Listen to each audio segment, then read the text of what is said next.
መንፈስ ቅዱስን ከህይወታችን የሚያርቁ 5 ባህሪያት።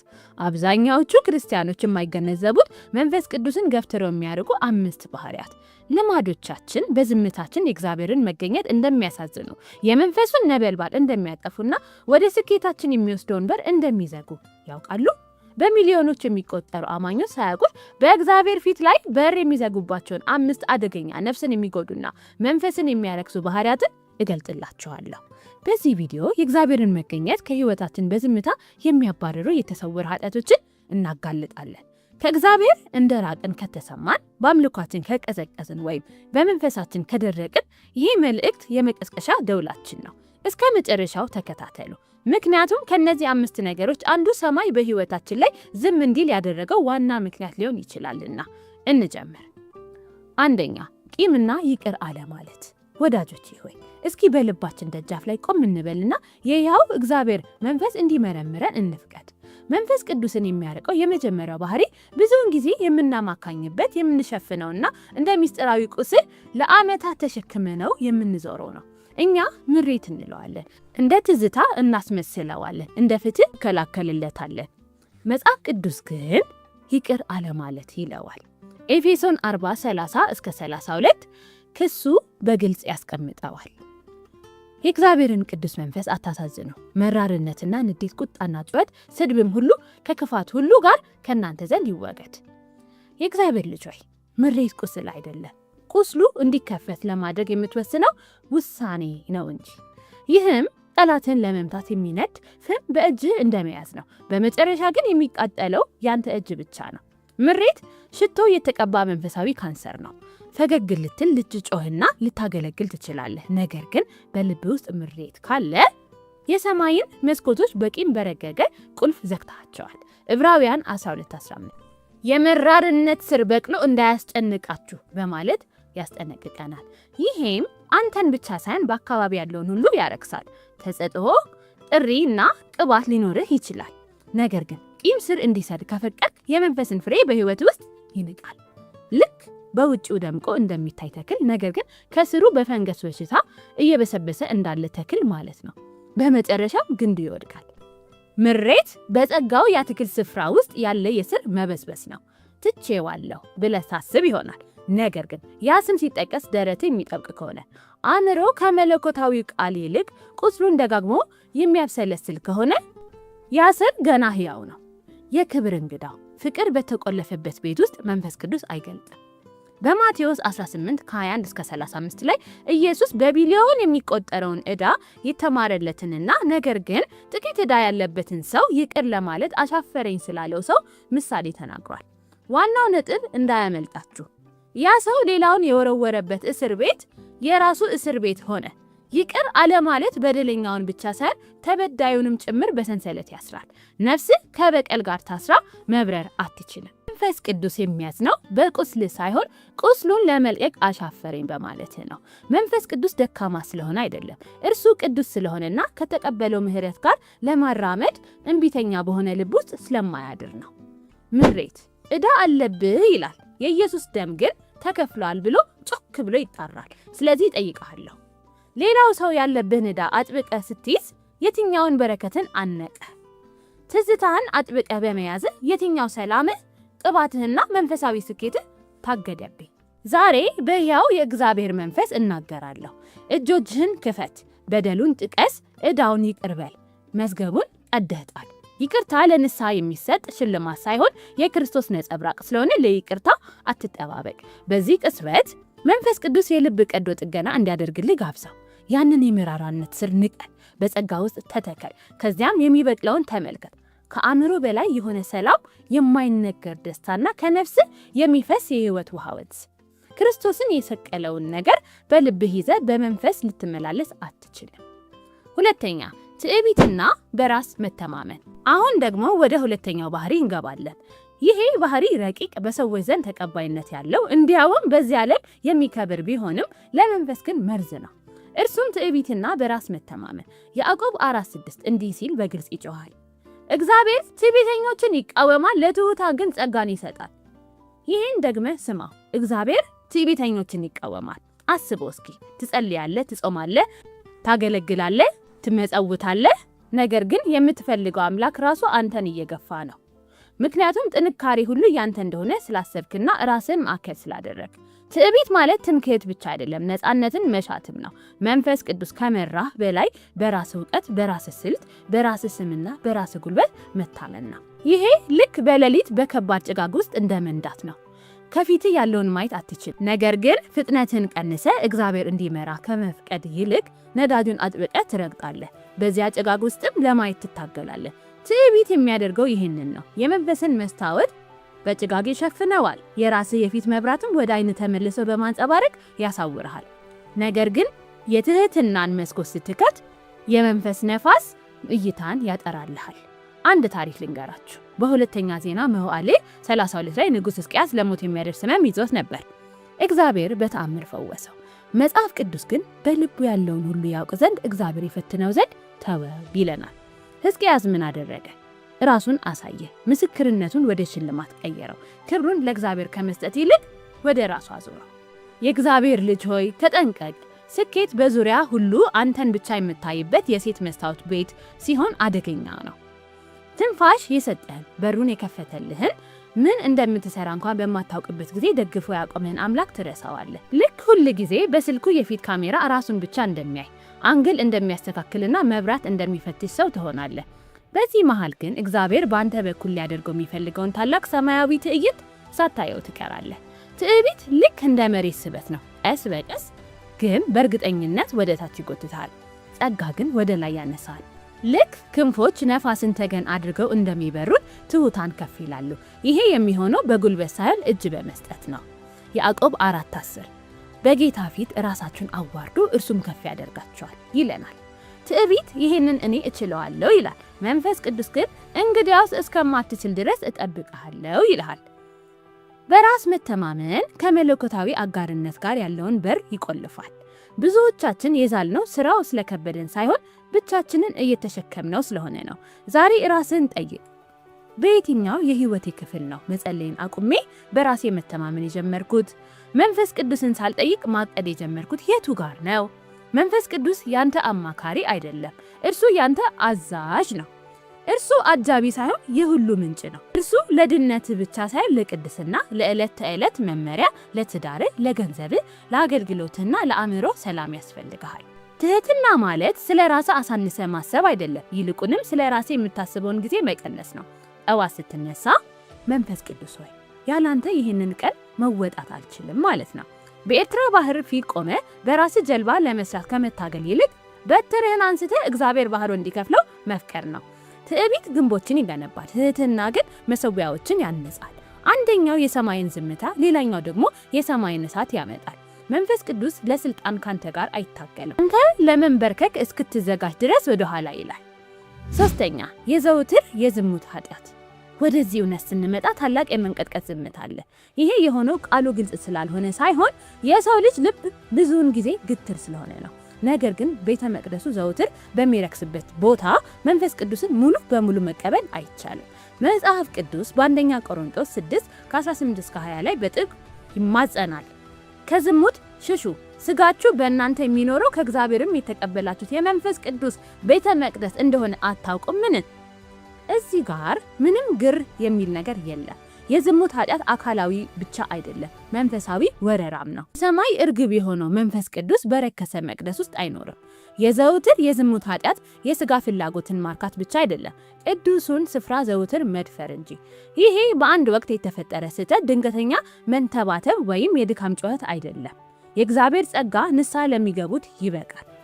መንፈስ ቅዱስን ገፍትሮ የሚያርቀው ግን ልማድ የሆነው ነው። ንስሐ የማይገባበት ያልተገታ ደጋግሞ የሚከሰትና የአማኙን ሕሊና የሚያደነዝዝ እርኩሰት ነው።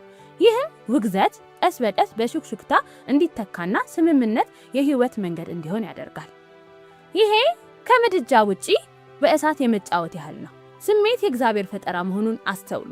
ስሜት በቃል ኪዳን ድንበር ውስጥ እንዲነድ የተፈጠረ መለኮታዊ ነበልባል ነው። በትዳር ውስጥ ይሞቃል፣ ይፈውሳል፣ ያስራልም። ነገር ግን ያው እሳት ያለ አንዳች ገደብና ቁጥጥር እንዲለቀቅ ሲደረግ የህይወትንና የዕጣ ፋንታን ወለል ያቃጥላል።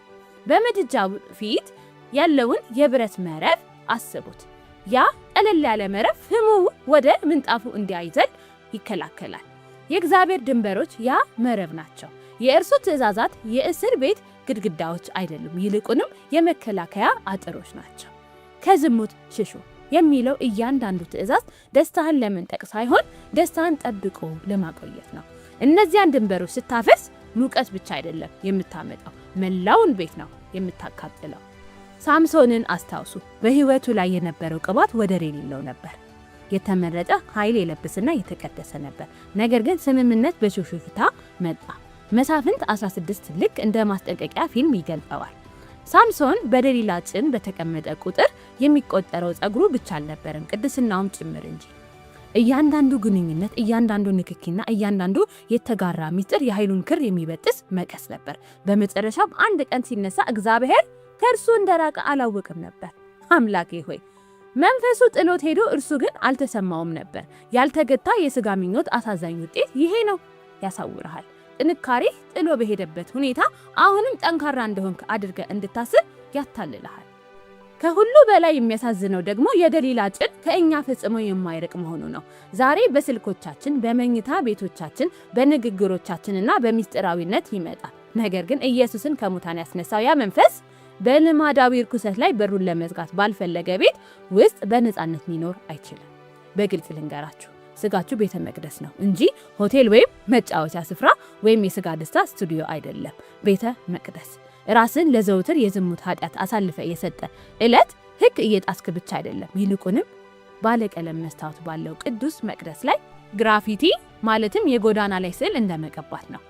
አንድ ያጌጠ ካቴድራል በአይነ ህሊናችሁ ሳሉት። ባለቀለም መስታወትና የወርቅ ቅስቶች ያሉት ነገር ግን በድንገት በስዕል ተበላሽቶና ረክሶ አስቡት። ማህበረሰቡ ያዝናል፣ ፍትህንም ያስተጋባል። ብዙዎቻችን ግን በየሳምንቱ መጨረሻ በራሳችን መቅደስ ላይ ያንኑ እናደርጋለን። ስሙንም ፍቅር ወይም ነፃነት ወይም ተራ ነገር እንለዋለን። እናንተ የራሳችሁ አይደላችሁም፣ በዋጋ ተገዝታችኋል። ረክሳችሁ ለመኖር እጅግ ውድ ናችሁ። በተራ ኃጢአት ለመርከስ እጅግ ቅዱስ ናችሁ። እግዚአብሔር ስጋችሁን የሰራው መንፈሱ እንዲያድርበት እንጂ ጠላትን እንዲያስተናግድበት አይደለም። ስለዚህ ራስህን ጠይቅ። በምመለከተው ነገር፣ በምነካው ነገርና ሌሊቶችን በማሳልፍበት መንገድ መንፈስ ቅዱስ ይደሰታል ወይስ ጠዋት ጠርቼው እኩለ ሌሊት ላይ ገፍትሬ አወጣዋለሁ? መሰዊያው በታዛዥነት እጦት አመድ በተሸፈነበት ቦታ ያቺ እርግብ ማለትም መንፈስ ቅዱስ አታርፍም።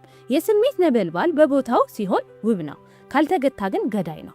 አሁን ምድጃውን የምናድስበት ጊዜ ነው። መቅደሱን የምናድስበት ጊዜ ነው። መንፈስ ቅዱስን ወደ ቅድስና የምንጋብዝበት ጊዜ ነው። የምንቀደሰው ቤተክርስቲያን ስለጠየቀችን ሳይሆን የሕይወታችን ዕጣ ፋንታ በእርሱ ላይ ስለተመሰረተ ነው።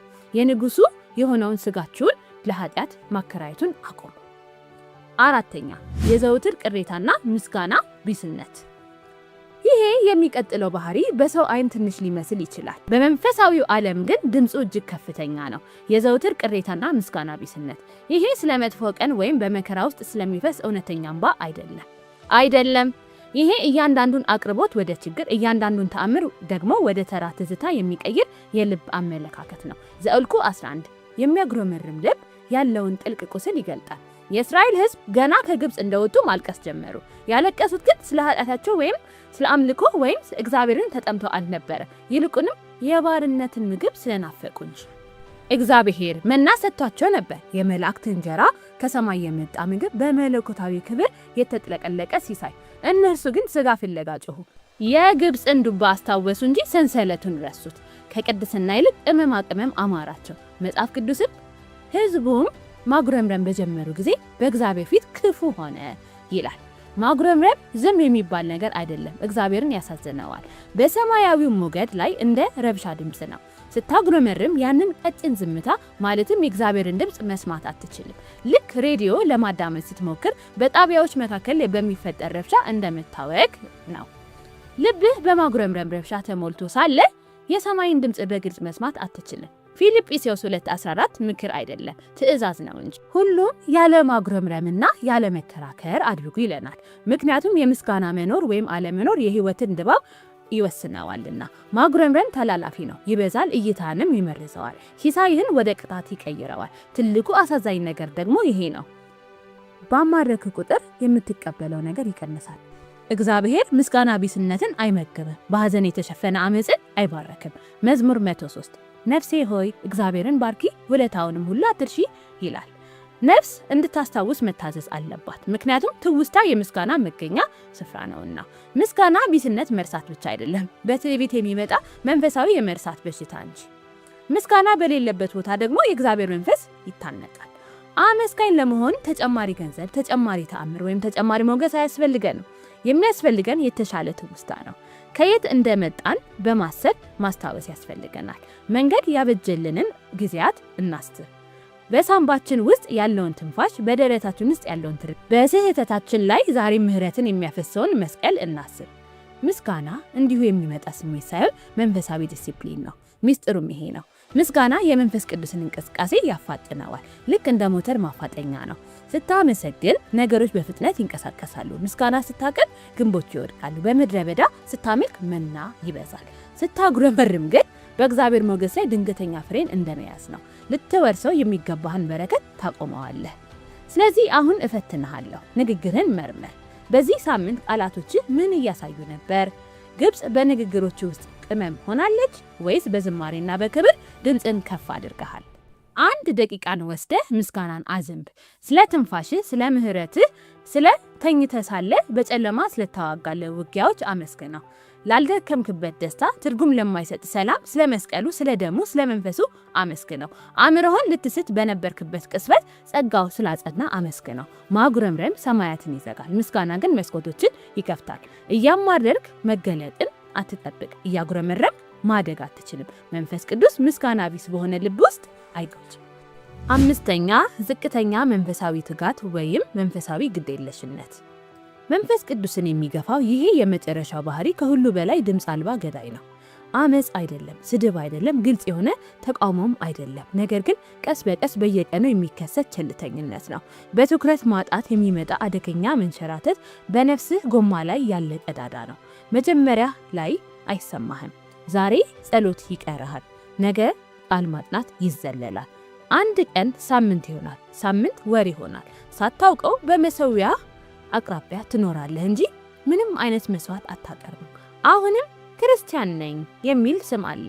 ነገር ግን በአንድ ወቅት ያቃጥልህ የነበረው እሳት ወደ ልማድ ቀዝቅዟል። አሁንም ቤተክርስቲያን ትሄዳለህ፣ ነገር ግን ለእግዚአብሔር አትቃጠልም። እጆችህን ታነሳለህ፣ ልብ ግን አብሮ አይነሳም።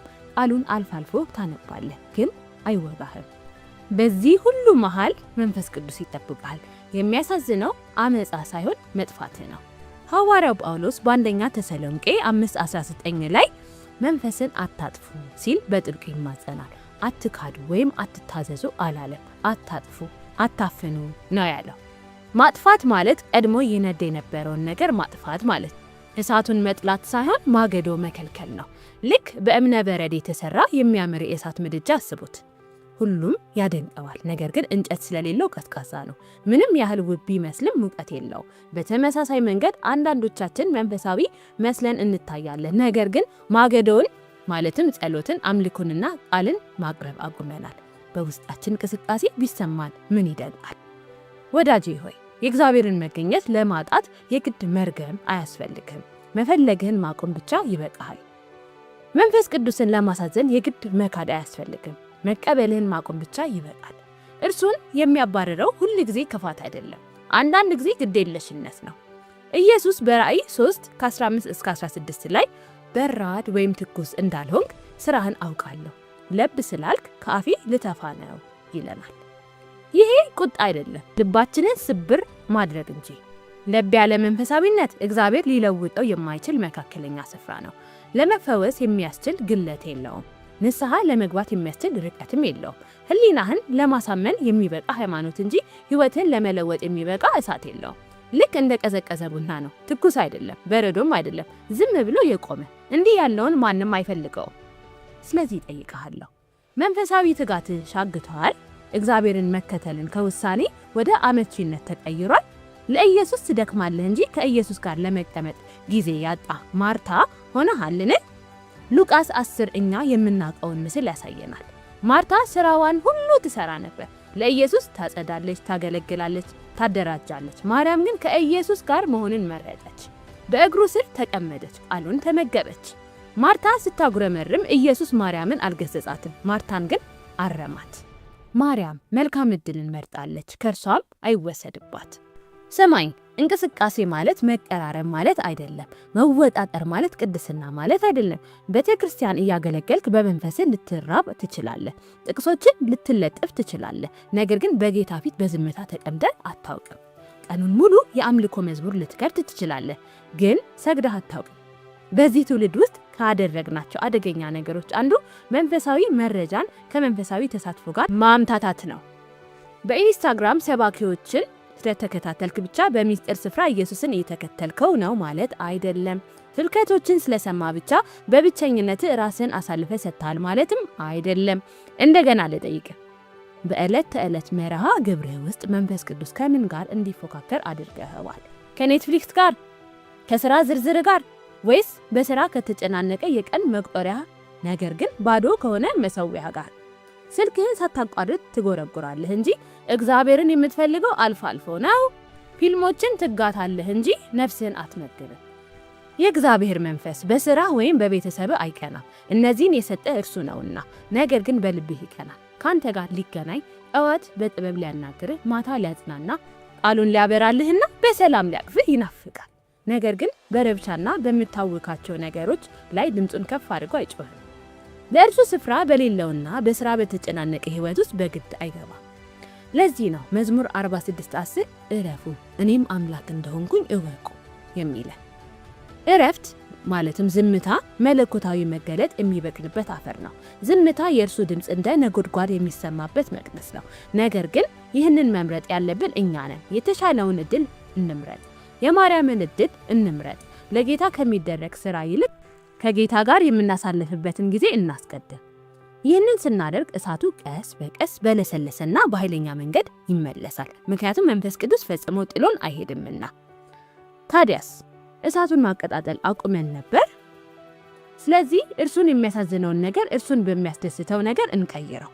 ምሬትን በይቅርታ፣ ትዕቢትን በትህትና፣ የሥጋ ምኞትን በቅድስና፣ ማጉረምረምን በምስጋና፣ ቸልተኝነትን ደግሞ በትጋት እንለውጥ።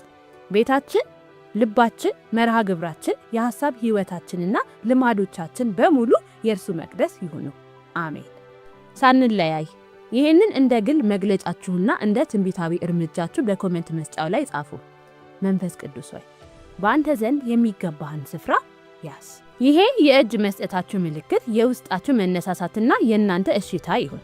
መንፈስ ቅዱስ እየጠበቃችሁ ነው። በዚህ ጊዜ እንዲጎበኘን ብቻ ሳይሆን እንዲኖር ማለትም እንዲጸና እየጠየቅነው ነው። ከመሄዳችሁ በፊት ላይክ ማድረጋችሁን፣ ሰብስክራይብ ማድረጋችሁንና የእግዚአብሔርን ቃል እንዲሰራጭ ማጋራታችሁን አትርሱ። እግዚአብሔር ሁላችሁንም ይባርካችሁ።